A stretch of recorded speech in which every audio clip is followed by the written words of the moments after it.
Более 500 противочумных костюмов, а также тысячи масок-респираторов на сумму более 1 миллиона рублей. Средства индивидуальной защиты поступили в рамках благотворительной помощи от Магомед Башира Аушева, одного из основателей Сунжского исламского института.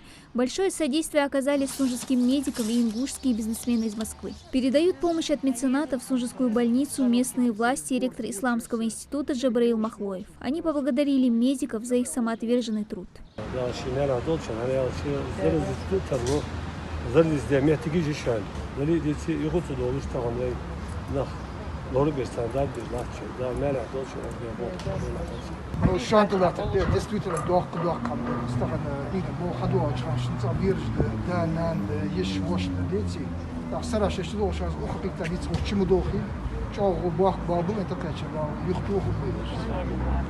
Для врачей такая экипировка давно стала самым необходимым подарком. Для них, кто каждый день, рискуя своим здоровьем, а возможно и жизнью, борется с коронавирусной инфекцией, это большая помощь.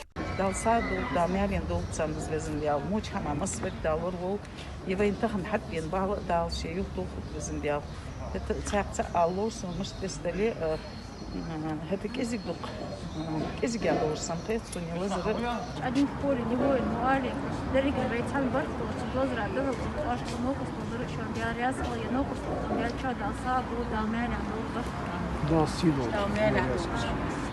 Коронавирусная инфекция по всему миру не щадит никого. С каждым днем количество пациентов растет. Но герои в белых халатах рук не опускают. И такие благотворительные акции – лишний повод сказать им большое человеческое спасибо за их самоотверженный труд. Дана Плеева, Новости 24.